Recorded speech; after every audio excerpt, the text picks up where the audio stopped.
Olá pessoal, tudo bem? Como vocês estão? Mais um City Talks aqui com um convidado especialíssimo. Antes de nada, quero agradecer aqui nosso patrocinador exclusivo para o City Talks, Ravex Tecnologias. E, bom, agradecemos mais uma vez a este time fabuloso e esse estúdio maravilhoso que nos permite fazer esse trabalho aqui junto a nossos amigos, né? Mas, antes de começar, quero apresentar aqui novamente nosso parceiro e o novo dirigente desse programa, Nicolau Ramalho, diretor do CIST. Seja bem-vindo mais uma vez. E agora é com você, meu caro. Boa, vamos lá, a bola é sua, vamos embora. Muito obrigado pela apresentação. Comigo não, na verdade vai ser com o Seródio aqui, ó, que a gente vai falar bastante sobre gestão, várias empresas, inclusive não só a Acanto, que a gente já estava na conversa prévia aqui, já fiquei curioso em relação a todo esse complexo de serviços, soluções de empresas que estão ali na sua gestão, né? Obrigado, Renê, obrigado, Seródio. Fala um pouquinho de você inicialmente aqui. Vamos deixar claro o seguinte, aqui, me permita a interrupção. Sim. É Rogério Seródio.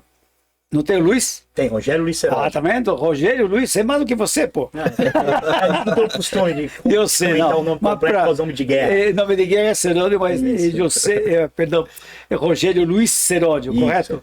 Tá falando em nome de guerra, pelo que eu entendi, posso ter entendido errado, mas você tem uma experiência no Exército também. Tem, não deixei de ter, né? Porque graças a Deus estamos vivos. Eu sou oficial hoje da reserva do Exército Brasileiro, sou oficial de logística do Exército de Intendência.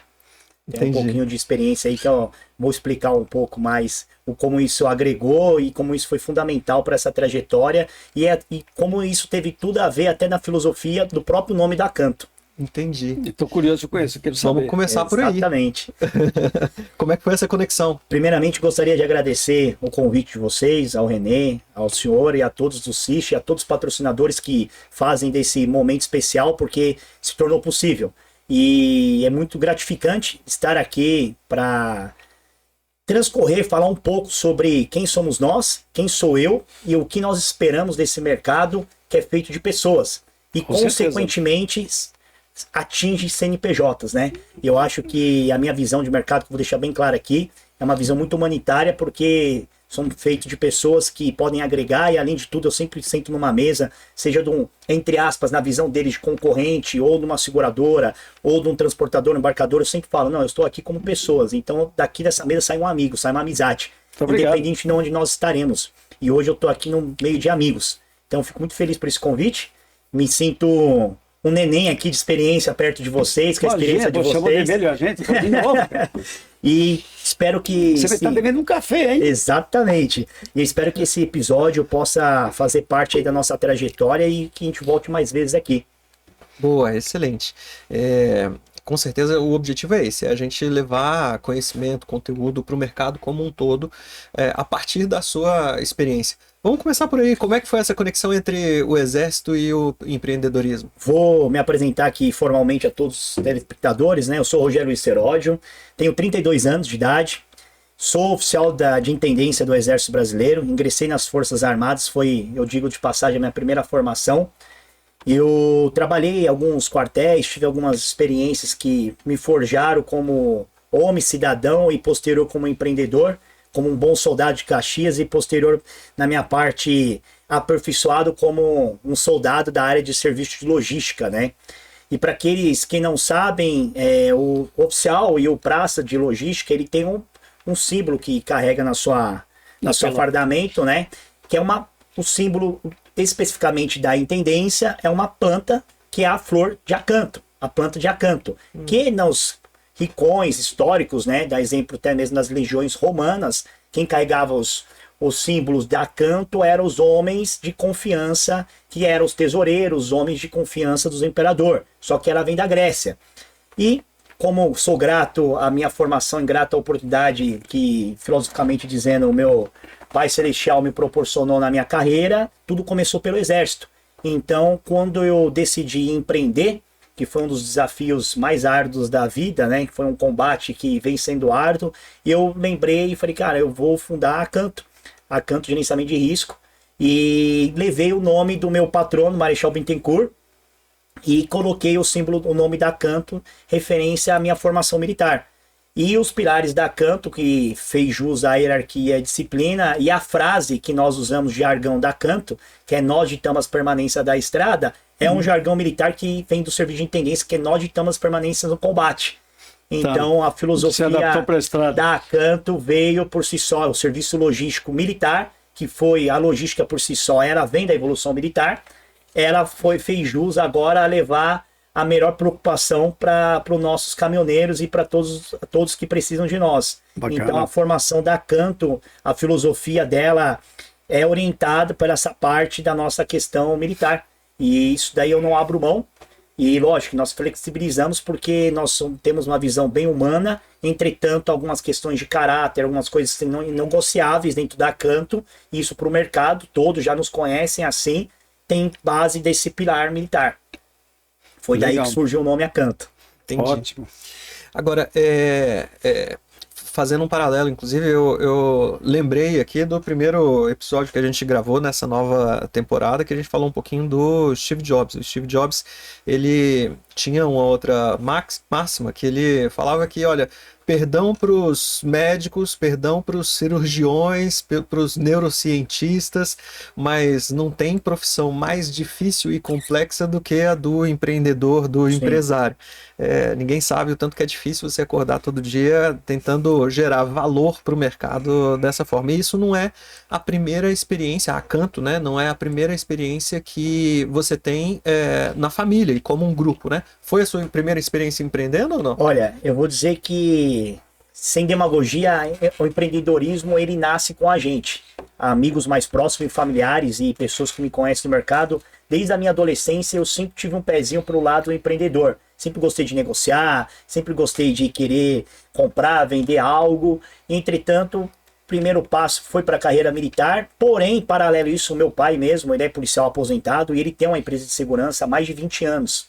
E eu cresci dentro de um ambiente tanto militar quanto no ambiente de estresse do empreendedorismo e consegui ver o quanto que o empreendedorismo poderia impactar em pessoas. E pessoas não diretamente as que eles se beneficiam por ser dono da empresa, mas pessoas que fazem parte daquele organograma, daquele sistema que são beneficiados como fazer parte da empresa. Porque até mesmo eu presenciei altos e quedas e crises e praticamente perder tudo e recomeçar diversas vezes no mundo do empreendedorismo dentro da minha própria criação familiar. E quando eu decidi ser empreendedor, foi uma decisão mista, né, de insegurança, porém foi bem engraçado, porque quando eu decidi sair do exército, eu estava muito antenado por uma questão desde a adolescência, né, que era a minha parte de pesquisador científico mesmo. Eu estava fazendo o meu mestrado em Direito e eu estava dando aula e eu sempre tive essa tendência a pensar de só viver da aula e estudar para outros concursos da área jurídica e viver aquele sonho bem acadêmico. E porém, como nós sabemos, todos os países, não vou falar mal do nosso, a gente, para viver só de um ramo, quando tudo é no início, não é fácil. Então eu sabia que ser acadêmico, cientista e professor não ia ser o suficiente para almejar alguns objetivos pessoais, principalmente financeiro, né? Que nós, como todo ser humano, eu sempre fui um cara muito metódico de ter planejamentos. E eu tinha algumas metas que eu queria alcançar dos 20 aos 30 anos. E eu deixei essas metas sempre bem delimitadas, desde os meus 16 anos de idade, aos 18, eu sempre fui um cara... Isso eu não falo só porque estamos gravando aqui, batendo papo. Quem me conhece por trás dos bastidores sabe o quanto que eu sempre abdiquei das minhas renúncias momentâneas de determinadas idades para eu poder alcançar essas metas. Muitos amigos meus sempre falam isso, cara, eu lembro de você abrir mão de sair, abrir mão disso, porque eu sempre fui uma pessoa muito focada para os meus objetivos. Tudo então, tem um preço, né, meu amigo? Exatamente. Sacrifício, né? E isso eu não falo como jargão, isso eu vivi essa realidade e continuo vivendo a minha realidade. E também o mundo ele tem espaço para todos os tipos de pessoas, então eu não me glorifico por ter feito essas renúncias, não me acho melhor que ninguém, mas me sinto realizado porque foi uma escolha individual do meu eu. E trazendo isso, nesse momento eu tive a oportunidade de olhar para o mercado e tive uma oportunidade de um cliente que estava passando por uma dificuldade de perdas de ativos de casco, né? Para aqueles que estão assistindo a gente pela primeira vez e não é do mercado, o casco nós falamos do veículo mesmo, do caminhão pesado, deixando bem claro. E meu pai já trabalhava na empresa de segurança. E aí essa pessoa me procurou e falou, cara, eu tenho muito medo para entrar em São Paulo com a minha empresa. Eu tenho uma gestão hoje de quase 50 mil caminhões na minha mão. E eu sou uma das maiores aí hoje no mercado. E, cara, sei que você conhece muito São Paulo por causa da sua experiência militar, sua experiência familiar, da minha parte de contra-inteligência, que eu já trabalhava ali junto na iniciativa privada também. Como que poderia colocar isso em prática? E aí eu falei, olha, eu posso ajudar o senhor. E assim, por trás dos bastidores, pessoal, eu nem tinha empresa, tá? Falei, vou te ajudar. Pensei, eu já tenho a empresa do pai, eu vou prestar o serviço para a empresa do pai e continuo estudando. E aí, como vem a questão do Steve Jobs, sou fã dele também, como que chama a nossa linha de decisão, a linha de oportunidade e a linha de ação de você assumir risco, né? Que aí você vê onde nasce quem tem aptidão em ser empreendedor. E aí esse amigo falou, se tornou um amigo, né? Falou, cara, semana que vem você pode estar no estado de Goiás? Falei, sim, com certeza. Mas eu preciso de um pessoal que atende a ocorrência do 0800, tira uma assistência 24 horas, faça todo o processo. Falei, eu já tenho isso pronto. Não tinha nada. Só tinha um processo na cabeça. Eu não vou perder essa oportunidade. E aí, chamei um grande camarada meu, que era um homem de confiança, que hoje ele é sócio de uma das empresas comigo também, faz parte da Acanto, que é o Emerson. Falei, Emerson, tem uma oportunidade pra gente, é militar também, do Exército, como se militar fosse. Falei, arruma sua mochila, a ordem da patrulha tá aqui, data, hora, vamos cumprir a missão. Dúvidas? Tô contigo. Fomos pra lá. Aprendemos todas o brand do cliente, a necessidade, a oportunidade, estudamos a opção de melhoria dele, viemos para São Paulo, aplicamos o nosso processo, a nossa expertise, montamos o processo junto dentro da empresa do pai na época, e em menos de um ano nós tivemos mais de 95% de recuperação de ativo deles comprovado. Em 24 meses nós tivemos mais de 4 mil atendimentos para esse cliente. Uau! Temos hoje, convido qualquer um que quiser nos conhecer. Eu falo que eu tenho esse histórico guardado, que é o que nos orgulha e é o que nos trouxeram até aqui. Eu vou dizer, é o case, e é o que eu falo sempre de evolução do mercado, e eu sempre brinco desse jeito. E vou vou fazer até esse convite para vocês. Falo, vai um dia na Acanto, não me avise, porque se avisar pode achar que eu preparei. Vou falar com a pessoa adequada, que é quem guarda esses arquivos, né? Porque nós temos a questão de compliance. Fala um mês, uma data, nos últimos 4 anos, fala assim, eu quero tal data, eu quero ver 3 cases de sucesso de atendimento de vocês. Nós vamos mostrar desses 3 mil. Mas esses cases, esse atendimento, só pela empresa de segurança ou pela gerenciadora? E aí que foi... Estou falando onde tudo começou. Na época não era por si só gerenciador de risco, porque diga-se de passagem, nós poderíamos fazer uma gestão de risco de casco, mas para ser conhecido e de fato de direito uma gerenciador de risco, nós tínhamos que cumprir os padrões do mercado, principalmente o padrão FENSEG, que foi posterior. Então nessa época eu fazia gestão de risco no âmbito de segurança e de recuperação de ativo. E aí passou esses 2, 3 anos trabalhando para eles e eu comecei a ter muito sucesso de recuperação de cases, de recuperação de ativo, prevenção de acidente, prevenções também no momento por si só já da abertura do sinistro e consequentemente eu recuperava muitas cargas. E prestei serviço para diversas GRs no mercado, para diversas seguradoras, que não vem nenhum caso citar o nome, mas por trás dos bastidores, muitos já sabem disso, que é o que as próprias seguradoras falam hoje, ele já prestava serviço pra gente, prestou serviço disso, de recuperação. E aí, eu estava em Brasília numa reunião, e eu estava com alguns colegas, que um deles é até senador, e ele falou assim para mim, Serodi, a legislação está mudando para regulamentações das empresas de associações, não, de associação e de cooperativas. E aí nós estávamos estudando o projeto de lei ainda. E eu tive o prazer de ler aquele projeto. Aí eu li, pensei comigo. Falei, cara, se vai ter um processo de regulamentação, padrão SUSEP, eles vão querer olhar processo. Sim. Se tem processo, tem compliance tem que ter organograma, fluxograma, tem que ter um padrão a ser cumprido. Eu vou ler o padrão de segurador de empresas que já prestam serviço para o mercado regulado. E aí eu fui ler sobre gerenciador de risco, por fato de direito, o que se entende, não o que é um gerenciamento de risco, mas o que entende-se como gerenciador de risco dentro da legislação. Eu li, Aí eu pensei comigo... Que tem muito aqui de um gerenciamento de risco mesmo, né? Exatamente. Que commodities, então, aí eu pensei comigo, eu falei assim, se eu me antever e antecipar ao mercado, que é mais ou menos se antecipar o risco, a hora que entrar numa esteira de regulamentação, as empresas que tiverem eu com já regulado, já olhado eu como uma gerenciadora de risco, vão poder olhar no seu processo de regulamentação e falar assim, órgão regulamentador, olha só, eu já tenho uma empresa que segue os seus requisitos. Ou seja, ele já passou por um compliance, por um crivo jurídico, ele segue os processos de transparência, ele cumpre as regras do jogo, e eu vou dar credibilidade para quem for passar por esse processo de regulamentação.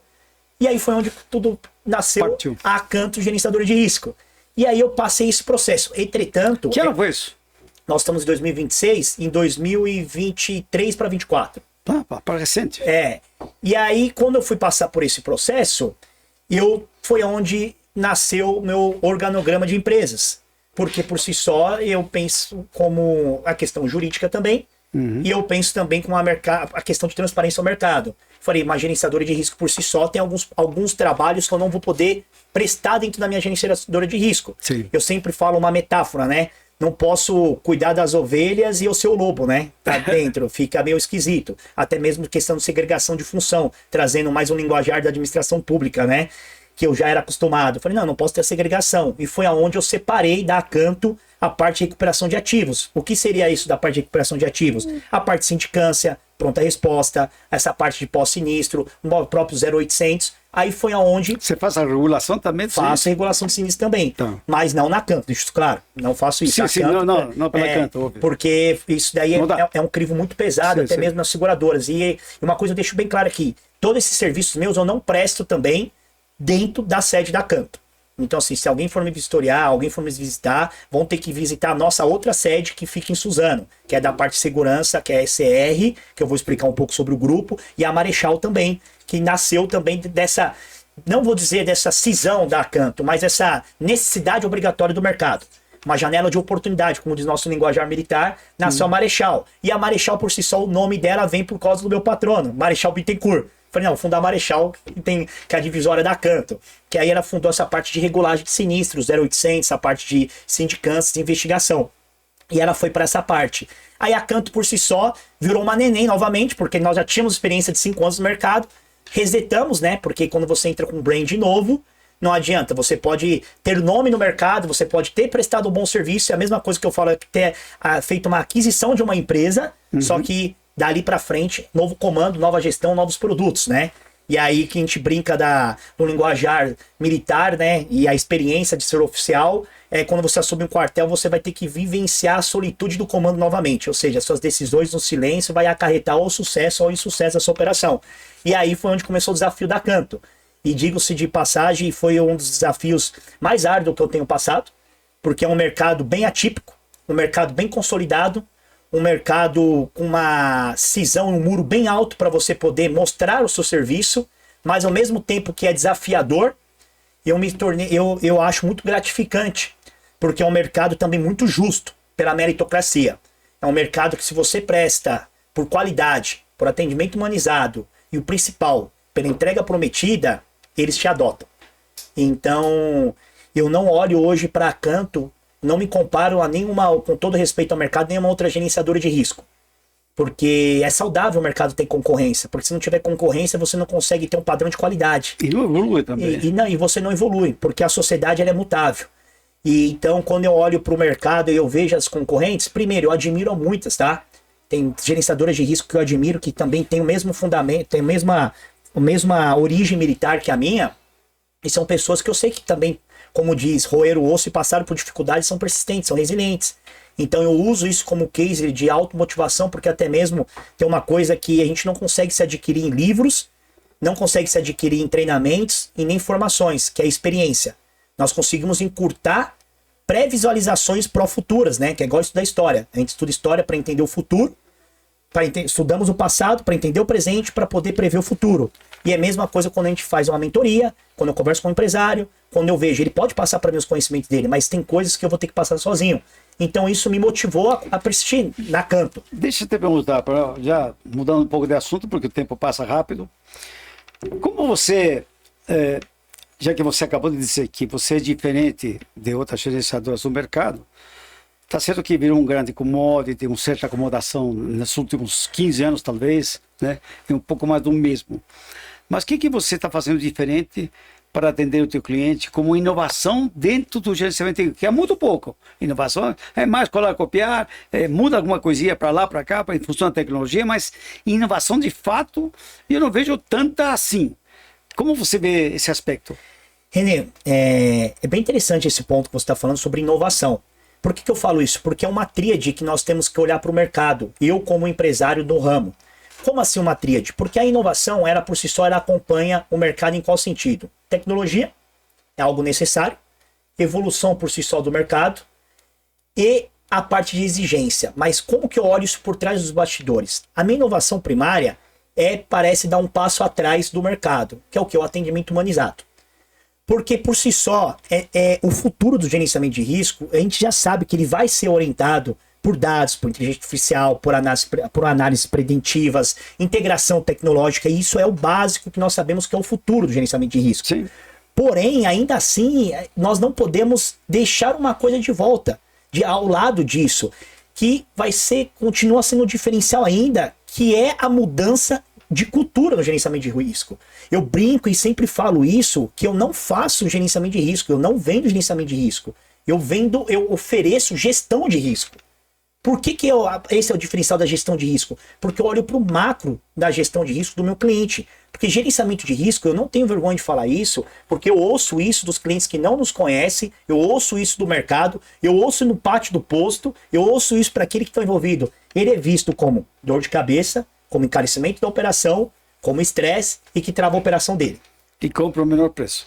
Então, eu estou falando isso não é com machismo, eu estou falando isso como um estudo de mercado, de feedback de pessoas que viraram nosso cliente. Então, não estou falando mal do mercado, mas eu estou dizendo um preconceito cultural que olham para nós. E qual que foi esse diferencial que eu trouxe? A gestão macro de risco. Como essa gestão macro de risco? O cliente não importa se ele tem um caminhão, 10 caminhões ou uma frota. Todos que passam para o nosso crivo. Eu olho para canto, primeiro, eu tenho que cumprir o que é de praxe obrigatório da reciprocidade daquele cliente, que é o que está na pólice, o que foi acordado entre corretor, entre seguradora e a entrega ao cliente. Então tem coisas que feijão com arroz, eu não posso mudar o jogo. Eu vou lá e faço aquela análise.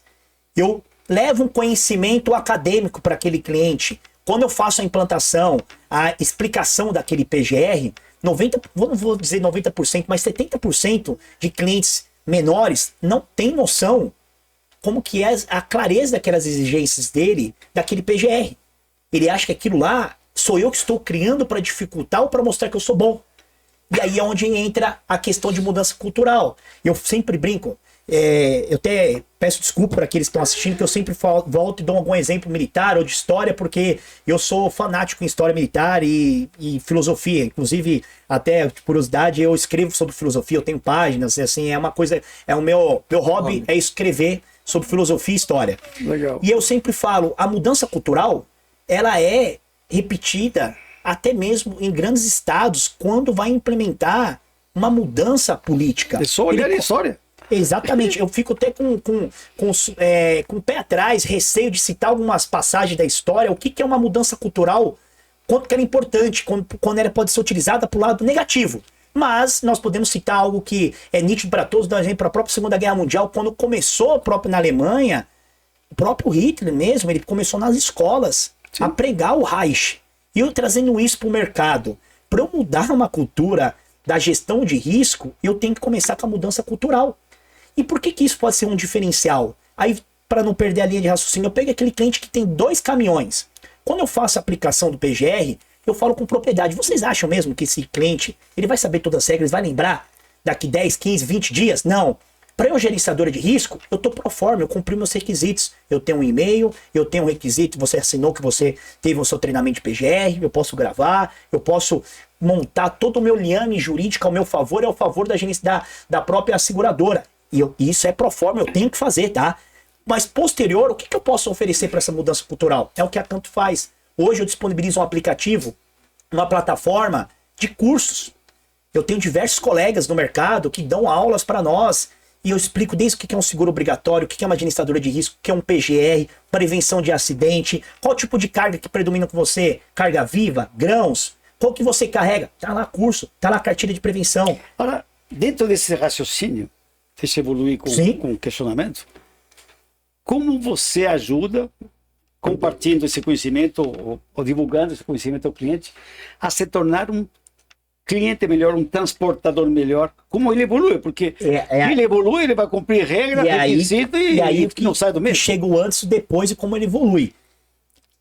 Inclusive hoje, tá? Posterior ao fim do dia, eu vou dar um exemplo prático que aconteceu. Eu pego esses clientes quando eles começam a ter esse choque pré-cultural, porque ele olha para nós com uma obrigatoriedade, olha com uma exigência e olha com uma redundância não necessária, porque aquilo vai atrapalhar a logística dele, ao ver dele. Quando eu faço essa mudança cultural, é igual a gente pegar a filosofia, igual pegar lá, citar Hobbes. O homem por si só, ele é mutável, o homem ele é passivo de conhecimento, nós somos uma tábua rasa, né? A gente não conhece até ter conhecimento. Quando ele entra na operação e ele entende a corresponsabilidade dele recíproca e o quanto aquilo pode ser benéfico para ele como empresário, seja individual, como autônomo, com um veículo, com uma CNPJ pequenininho, ou como macro, principalmente com a evolução legislativas nossa. A nova lei de seguro, a responsabilidade subsidiária, a responsabilidade no âmbito do nexo de causalidade mudou. As visões jurídicas agora são mais objetivas. Acabou com interpretações subjetivas e com a inversão do ônus do consumidor. Agora, numa relação, vai ser mais saudável. Em qual parte? Para ambas as partes. Então, quando ele começa a entender o agente ativo dele naquela operação, que aquilo pode trazer para ele, quando eu faço uma cartilha de prevenção de acidente, um caminhão hoje, nós estamos acostumados com aquela praxe de mercado. Eu pago seguro, tô nem aí. Pago para me proteger. Todos nós já ouvimos isso um dia na vida. Sim. Esqueçam todos que nós estamos assistindo, tira a camisa que a gente trabalha nesse mercado. A gente já olhou um vizinho, condomínio, alguém já falou, pago seguro para isso mesmo. Aí quando você olha para esse cenário, que a pessoa pensa dessa maneira, paga seguro, tá, mas um caminhão seu batido, ele demora 30 dias para receber. Então, teve a abertura do sinistro hoje, vamos supor, uma sexta-feira, perdeu um sábado e domingo. Segunda-feira fez a abertura do sinistro, segunda-feira a companhia entra em contato, enviou documentação, vai para análise, pelo menos 4 dias, uma companhia rápida, vamos por uma semana. Aí já virou a segunda semana, porque caiu sábado e domingo de novo. Na terceira semana, que houve a análise, vai pedir para enviar a documentação, tudo para poder ir para pagamento. Na quarta semana ali, para cumprir o prazo até mesmo dos requisitos SUSEP, os 30 dias, vai para o pagamento. Fez o pagamento, vamos por 30 mais 1, virou o mês. Já perdeu 30 dias. Quando ele recebeu esse caminhão, pode ter 2 aspectos. Aspecto econômico. Nós sabemos que caminhões de diversas marcas trabalham muito com a questão economicamente com moedas estrangeiras, então se tem uma consequência, um aumento ou de alguma moeda estrangeira, vai dar o valor vai mudar no Brasil, a tabela FIP, ou dependendo do momento se ele vai comprar zero ou não. Então aquele dinheiro às vezes não vai comprar mais um caminhão zero que ele tinha, ou um caminhão do mesmo ano, então ele já perdeu dinheiro.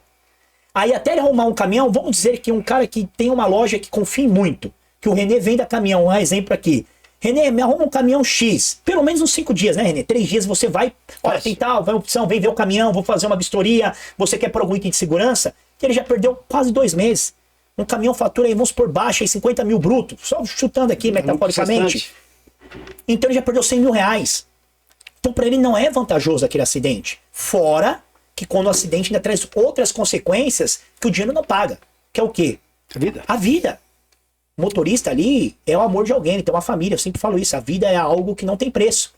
E aí, por que eu tô falando tudo isso? Quando a gente coloca isso na prática, já teve diversos clientes que são nossos cases de sucesso, que vocês sabem como funciona o mercado de gerenciamento de risco, é um elo de confiança, e o cliente, ele contrata o seguro e ele tem a livre escolha do profissional que vai indicar o seguro para ele. E às vezes ele vai procurar um outro profissional, ele tinha uma relação comercial com um, acabou não tendo mais aquela relação, que é o famoso, nesse caso, muitas vezes é o próprio corretor ou outro profissional que seja, aí muda e o cliente liga. Eu quero continuar com vocês. Por quê? Quero te interromper, desculpa.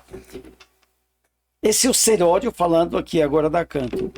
Como você transmite isso para teu colaborador? Aí que vem a questão. Aí vem a questão da formação e da onde tudo nasceu. São valores intrínsecos de governança que o Rogério /humano impõe para os meus, não digo nem colaboradores, eu digo meus parceiros diários de trabalho. Porque aí eu volto a ser redundante com a minha visão militar. 90%, hoje, 70% de todos os meus colaboradores foram militar. Os meus elos de comando dentro da Acanto foram militares. Foram sargentos, foram cabos soldados e de pessoas de extrema confiança. Ninguém bate continência lá dentro, não. Não né? presta continência não, mas às vezes é perigoso no reflexo aí. Como a gente fala, né? A continência tem 3 verbos, né? Verbo, a atitude, a duração, né? E a permanência ali, mas às vezes a gente acaba se cruzando no corredor ali, praticamente dando um bom dia, né? Mas aí trazendo isso para a questão da Acanto, nós olhamos muito a uma visão humana dentro da Acanto. Todos os colaboradores nossos, eles têm um elo de igualdade, de ter acesso a nós. Ter acesso a uma questão de saúde, de conversar, de ter momentos. Eu sempre, todo colaborador que entra na Acanto, parceiro de trabalho, seja PJ ou pessoa física, eu falo, você quer estudar? Você quer evoluir? E eu sou bem preconceituoso. A pessoa fala, não, eu não quero mais estudar, não. Para mim, eu fico com o pé atrás. Por que eu quero disso? Porque eu falo que um emprego, ou onde você trabalha, 90% do seu tempo você está naquele ambiente. E se ele não for agregador para evoluir em algo na sua vida, seja intelectualmente, emocionalmente, para que aquilo possa despertar sonhos para você, tá errado o propósito de trabalhar. Tá errado de você vender sua hora. E aí isso é uma preocupação. Eu só não abro áudios aqui para não parecer demagogia, mas assim, eu recebo áudios semanalmente, porque eu lido com pessoas, e pessoas têm problemas.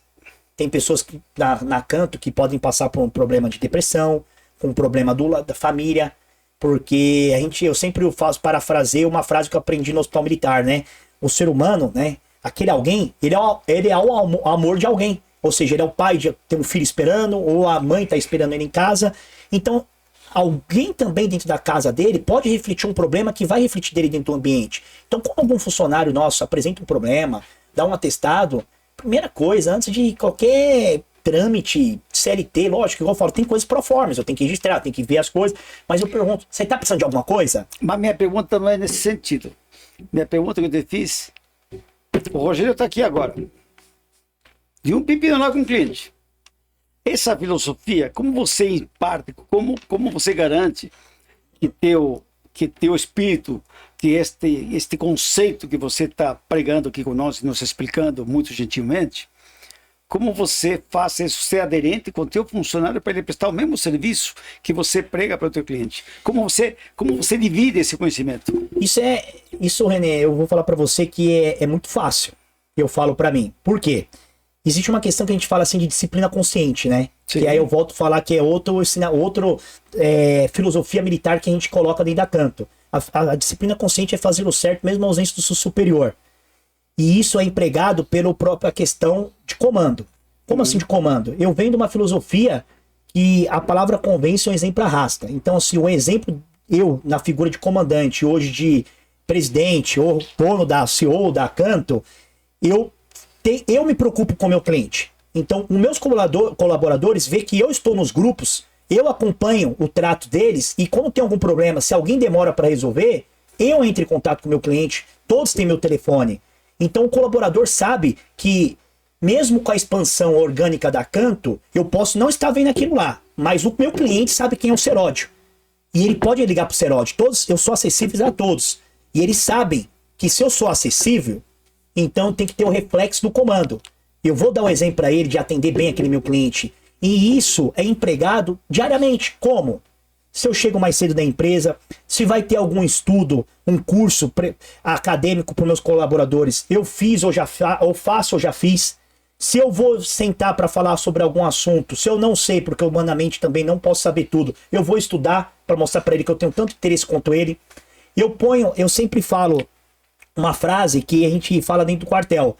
Por que o conscrito ele tem que aprender a limpar o banheiro? O oficial, quando está na formação, o sargento, porque todos nós aprendemos a limpar o banheiro?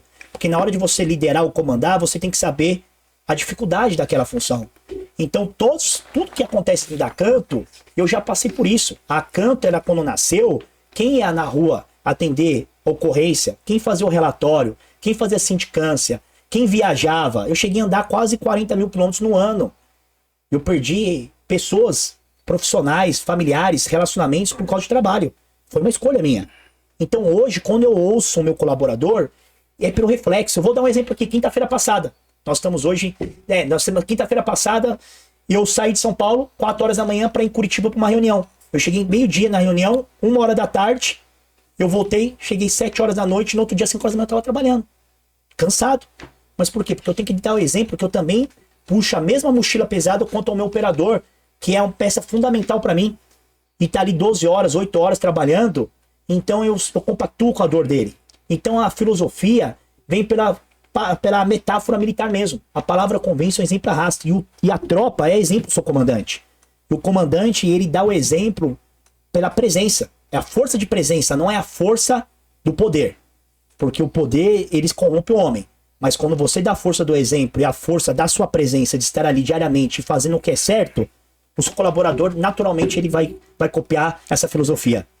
Me diga uma coisa, Nicolau, pode. Você tem algumas perguntas aí de cunho, mas de inovação mesmo, e entre outras coisas, que você queira perguntar aqui para nosso amigo, aproveitando que ele está bastante empolgado, deixei você falar bastante. Agradeço, eu gosto de falar, pessoal. Entendo que você é um cara bastante ligado à história e filosofia. Está claro no seu discurso, isso aí para mim, muito claro. Por isso que te fiz essa pergunta, né? Porque uma coisa é discursar e filosofar, outra coisa é os outros seguir você realmente. Exatamente. Né? Dá uma distância muito grande. E o dia sabemos que é uma dificuldade muito grande de mão de obra. Sim. Tá? E esse tipo de comprometimento que você exige de teu colaborador está bastante escasso nos últimos dias. Hein? Esse caso que eu digo, obviamente, você fala, olha, a minha preferência é militar. Legal, porque já tem uma certa doutrina, né, com eles. Não o cidadão comum. Então, mas, René, só fazendo um adendo bem rápido para poder ser objetivo, quando você falou que está escasso, aí eu olho para o colaborador assim como a gente olha para o mercado. Mudança cultural. Sim. Quando eu olho para um indivíduo, um jovem, seja ele de 18 anos, ou seja um senhor dos 50 a mais, com a experiência dele, para eu colocar ele, vamos supor, como operador, tem dois viés. Ou ele tem experiência ou não tem experiência, concorda comigo? Se ele tem experiência, ele tá achando que ele vai entrar na empresa para ser mais um, para fazer aquele serviço na escala dele e ser limitado, ele vai crescer dentro daquele plano de carreira. O que eu faço para despertar outros sonhos dele? Chama aquele colaborador. Vou dar um exemplo aqui. Senhor René, o senhor trabalha há quanto tempo com parte de monitoramento? 2 anos, 3 anos. Você gosta de estudar? Tem alguma coisa que se frustrou? Eu parei de estudar, dá um exemplo. Já aconteceu com falar administração. Direito. E por que você não volta a estudar? Porque eu não tenho condições. Eu, como professor acadêmico, eu tenho contatos dentro de faculdade. Isso não é uma bolsa para você integral. Você gostaria de voltar a estudar? Aí eu quero te aproveitar. Eu posso falar aqui abertamente, tá? Eu vou falar o nome de uma colaboradora minha, que, diga-se de passagem, não está mais com a gente, mas dá saudade. Uma das melhores profissionais que eu tive, que nasceu com a canto, que é a Maiara. Hoje ela é advogada. Estou falando isso para elogiar ela. A Maiara, eu me emociono. Ela começou como... Dentro eu me fico emocionado porque eu lembro da Canto. A Canto, ela começou dentro de um co-work, numa salinha. E a Maiara trabalhava 12 horas ali, atendendo o 0800, fazendo a faculdade de Direito. E eu falei para a Maiara, eu quero você, nós vamos crescer junto. Eu vi a Maiara se formar. E eu ajudei a Maiara, que eu falo, pessoal, é pela meritocracia dela, tá? Eu estava ali proporcionando, empurrando ela, motivando ela, junto com fazendo ela crescer desde financeiramente, dentro dos que ela merecia na Canto. A Maiara fez pós-graduação, passou na OAB, trabalhou no meu jurídico, casou, e aí ela falou pra mim assim, chefe, eu vou pra novos ares, tal. Eu falei pra ela, é pra isso que eu virei empresário. Para pessoas realizarem sonhos. Se vocês não têm noção o quanto eu sonho em ver meus colaboradores em chegar para mim e falar assim, eu tenho que ir embora. Por quê? Porque eu cresci graças a você, eu me formei, eu estudei, não tem mais espaço na Canto, mas eu tô indo embora. Aí eu falo assim, aí não é ser empresário, aí é propósito de vida. Aí é uma questão, até minha questão religiosa, que eu tenho a ver, que a maior premissa cristã é amar o próximo como a si mesmo e fazer isso pro próximo. Aí eu falo assim, cara, eu tô vivendo o meu propósito. É isso daí. Então é por isso que eu tô respondendo agora. Então não tem mão de obra escassa. É você saber despertar o propósito daquele indivíduo e o que ele vai representar dentro da sua empresa. E não limitar ele. Porque muitos empresários querem limitar a mão de obra humana com medo de perder. E aí, falando até de física quântica, só perde quem tem medo. Porque é a energia pro mundo, né? Gostei dessa sua resposta, que é o primeiro empresário que eu converso, que fala um pouco diferente dessa relação entre o empresário, prestador de serviço, que toma a mão de obra, que todo mundo reclama da mão de obra. Enfim, por N razões, não importa, agora não vou entrar no mérito. E você é a primeira pessoa que me dá uma visão diferente, mais humana, evidentemente, muito mais intensa. E acho ótimo, acho fantástico. Tomara que isso se multiplique muitas vezes com muitos outros empresários. Né? Não é olhar o cara como mais um ativo fixo da empresa. Sim, né? sim. E sim um colaborador que pode crescer. Eu sempre brinco, né? O nosso brilho está nos olhos certos, no lugar certo, né? Você pode ter um talento, se estiver no lugar errado, você não vai ter aquele talento. Não vai ter. Seródio, você fala bastante do mundo militar, inclusive fazendo um paralelo com o mundo empreendedor. Na verdade, olhando a tecnologia, que eu atuo já há tanto tempo com tecnologia, a gente percebe claramente que existe um avanço enorme da tecnologia em tempos de guerra. Isso porque no momento da guerra você acaba não medindo esforço, consegue acessar recursos que não estavam disponíveis ou mesmo pensar de forma totalmente inovadora em um mesmo problema, e isso impacta, a consequência disso vai para o meio empresarial, vai para a sociedade logo depois da guerra ou até em paralelo à guerra. Ou seja, o mundo militar, ele é, no fim das contas, responsável por muita inovação, é o que eu estou querendo dizer. Como é que você trabalha essa inovação, como você enxerga a inovação no gerenciamento de risco? E aí, o que vocês têm observado de novidade, de que é interessante que vocês estão adquirindo e usando nos seus clientes com esse olhar? Antes de responder, eu queria emendar a pergunta dele. Você falou a inovação da guerra e tudo mais. A Ucrânia é um exemplo, né? Não vai entrar no mérito, mas a Ucrânia é um exemplo seríssimo. Que está modificando um monte de coisa no mundo inteiro.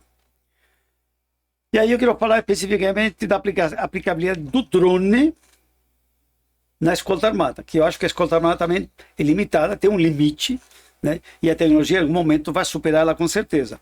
E acho que o drone é uma grande atividade, uma grande saída que vai modificar esse mercado, querendo você ou não. É uma tendência natural, né? Pegando a pergunta do Nicolau, agregando a meu questionamento, como vocês são aplicados na segurança privada que você tem, e você é um líder aí nessa atividade? Vamos lá. Eu sempre, para só dar adendo à sua pergunta, na linha de raciocínio, eu digo que a guerra, ela extingue, traz à flora o instinto de sobrevivência humana. E isso leva ao nosso core de sobrevivência, que leva à parte de inovação para necessidade. Todas as inovações, 99,9% do mundo, na parte logística, na parte de segurança, nasceu de um cenário de combate. Até mesmo da própria parte de medicina. Eu diria que nasceu pela dor. Exatamente. É uma evolução natural. Eu vou dizer as próprias parte de OPME, a parte de prótese médica, tudo veio da parte de combate. E a própria logística nasceu do combate, GPS, etc, né? E como que eu aplico isso na parte de gestão de risco? Eu vou mudar esse termo de gerenciamento de risco. Vou falar da minha gestão de risco, porque aí eu posso olhar como parte de empresa de segurança privada, como a canto de gerenciamento de risco. Então a gestão de risco por si só, de uma facility, de uma entrega para um cliente, eu faço algo principal para vencer uma guerra. Como que você vence uma guerra? Primeiro, você tem que saber linha de suprimento do seu inimigo, você tem que saber linha de defesa, estratégia de flanco, como flanquear ele, como você enfraquecer ele e como você corta o suprimento dele. Ou seja, como vai faltar recursos. Ah, mas o que tem a ver isso com as suas respostas? Se eu estou para o gerenciamento de risco, quem é o meu cliente fim? Quem é o que vai dar o problema para mim? É o sinistro. O sinistro pode ser o roubo, furto ou desvio, concordam? Eu olho de trás para frente. Quais estão sendo os modos operantes para X tipo de carga, para X tipo de cliente? Aí eu faço a minha contra-inteligência, que é o que vence uma guerra. O que é contra-inteligência? A contra-inteligência é você, ou se você faz uma parte de filtração, falando por militar por si só, você vai fazer uma parte de filtração psicológica para você entender aquela cultura, entender aquele inimigo, como você vai dissuadir aquilo. E para a parte privada, a minha contra-inteligência é, eu pego os recursos que eu tenho em mãos, eu entendo o perfil do meu cliente, eu entendo o perfil de alvo que ele é, entendo o perfil de quem comete aquele tipo de crime, criminologicamente dizendo, e eu trago isso para dentro da minha gestão de risco. Dá um exemplo. Aí vem a parte de mudança cultural. Eu peguei já diversos clientes meus que eu falo para ele, podemos pôr um colaborador aqui interno para ensinar como que evitar o desvio aqui de mercadoria, como na gôndola, isso, aquilo, que aí eu vou evitar a questão de ter um motorista que vai desviar uma carga, um colaborador. Então a questão da guerra que você está falando, eu uso totalmente estratégias e análise militar para olhar para minha análise privada. Eu sempre falo, como você vai para uma patrulha militar, uma patrulha de combate, você tem que olhar recursos, você tem que ter horário, você tem que saber onde vai agir e você tem que saber o que perguntar, porque na hora da ação, de execução, você não tem como questionar, você tem que agir. Se der errado, você tem que ter o plano de evacuação. Se o plano de evacuação der errado, você tem que ter o outro plano estacionário para você saber para onde, o que fazer. E é isso que eu faço em Canto. Eu pego um cliente, esse cliente, aquela famosa frase, ele tá gravado, ele é problemático, é isso? Tá, o que ele faz? Vou dar um exemplo aqui, carrega caneca. Qual região que ele carrega a caneca? Quais são os índices criminais daquela região? Qual é o estilo de roubo que tem lá? É o porta a porta? É macro quando ele tá indo para expedição? Qual é o horário? Então, agora vamos conversar com o cliente. Senhor René, tal mudança de horário para o senhor da sua entrega vai te impactar logicamente? Não, nunca pensei. É isso. É fazer o estudo de contra-inteligência e de inteligência de cada situação para eu aplicar. E aí, respondendo a pergunta que o senhor falou do drone. O drone por si só, eu falo que é igual uma evolução do 14 bis, né? 14 bis, quando ele fez o avião, ele nunca maior depressão dele, até falam que foi as causas do suicídio dele, foi quando o avião foi usado contra a própria humanidade, que não era a finalidade que ele queria. O drone por si só, ele nasceu sem credibilidade, como um instrumento, vamos dizer, turístico, né? As pessoas brincando, tudo. Sim. Da noite pro dia, começaram a entender que o custo benéfico dele de combustível, de energia e como fazer uma infiltração num território ou inimigo, olhando isso pro cenário de guerra, era mais barato que por 1000 aviões. Tempo de produção muito maior, que hoje para fazer uma engenharia reversa para um cenário de combate, pegar 3, 4 fábricas e falar, vocês vão começar a construir aviões, no mínimo aí 90 dias, uma empresa que já é do segmento. Com o drone, a gente pega placas prontas, eu até sou meio leigo, mas acredito que em 3, 4 dias você monta um drone rápido e você põe uma linha de produção, porque você pega já coisas prontas. Então eu ponho 10 mil drones, são equivalentes a 10 mil soldados. E aí descobriram mais uma técnica no meio do combate, que aquele drone poderia ser interceptado, porém se eu coloco ele numa fibra ótica, ele poderia não ser interceptado pelo sinal de internet, mas eu conseguiria atacar ele. Ou seja, uma evolução conforme o cenário. Trazendo isso para nossa realidade orgânica. Primeiro, mudança comportamental. Mudança legislativa, sim. Treinamento árduo. A mudança legislativa não só questão de poder sobrevoar, não. Utilizar aquilo a favor ou desfavor. A pessoa que tiver o agente ativo de manobrar aquele drone, saber as responsabilidades civil-criminal que ele pode ter, para não poder, para ter mais responsabilidade de sim. Utilizar.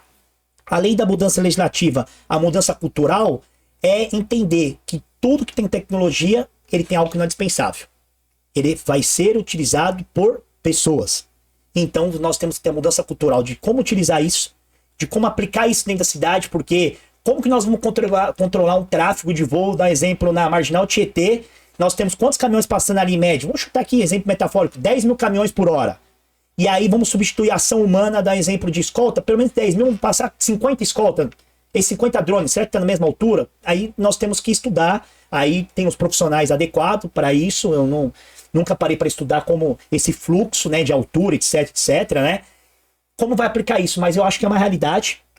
Na verdade, e vai ser necessário. Simplesmente, eu estudei um pouco a respeito disso. Um único drone bem equipado pode monitorar simultaneamente 20, 30 caminhões uma única vez. Exatamente. E vou além, tá? Pensando aqui, nós sabemos que tem internet embarcada hoje. Não vou citar nomes que é possível o caminhão ter uma internet movimentando. Eu pensando aqui agora, dando ideia, cara, a gente poderia ser uma viagem em comboio, ter um drone fixo em cima do próprio caminhão e ele levantar a hora que for preciso para fazer uma... Então, tá vendo que em menos de 10 segundos a gente pensa em hipóteses. Então eu acho assim, aí vem a questão da engenharia reversa e da necessidade de cada cliente. Eu acho que nós poderíamos pegar segmentos do mercado. Como que nós poderíamos substituir tipo de ações humanas por ações tecnológicas? Porque no primeiro experimento eu pegaria, por exemplo, um comboio. Vamos pegar comboio, vamos testar nesse comboio. Por quê? Mais fácil e dá resultado maior. Aí dentro das experiências vamos consolidando os experimentos. Vou pegar do ideia que você falou, só contribuindo, né? Ou a própria Imagina uma caminhonete, uma picape, não um caminhão, não um veículo normal, né? Com um drone lá atrás, revisa o comboio, levanta o comboio, vai até a frente e volta. Exatamente. Ele faz uma patrulha, digamos exatamente. assim, né? E poderia fazer uma ronda e até mesmo ele à frente em locais de risco para poder antecipar. Exatamente. E vamos além também. Quando a gente fala antecipar risco, não só antecipar o risco de roubo e furto. Vou dar um exemplo. Eu estou transitando com um veículo com uma carga perigosa, quimicamente, de explosão. Se eu vejo que está parado a 5 km, risco de acidente, olha o que eu posso evitar. Então a tecnologia tem que ser utilizada a favor do homem. Seródio, estamos no limite do tempo, né? Deixa eu fazer mais uma última pergunta. Por favor. Para a gente poder manter o... Você tem 1 minuto. É isso daí. Até para conhecer um pouquinho mais do lado pessoal, eu costumo deixar livre para você responder qualquer uma das 3 ou as 3 se quiser. Mas o que você está lendo, o que você está escutando e o que você está assistindo?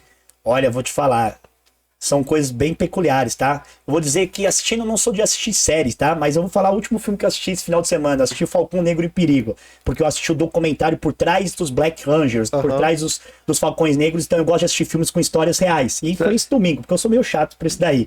O que eu estou lendo, cara, ontem eu tava lendo sobre Odisseias de Ulisses, cara, sobre o rei de Ítaca. Tava lendo ontem como que foi quando ele foi pra guerra de Esparta contra a Grécia, né? E tava lendo ontem um pouco sobre ele, porque eu leio todos os dias um pouco sobre filosofia, porque eu escrevo diariamente textos estoicos, né? Numa página, num grupo que eu tenho. E ontem eu tava lendo sobre a realização de Ítaca até ele ser acionado por Menelau. Aí eu tava lendo um pouco isso. Então foi a última leitura que eu tive ontem à noite antes de dormir.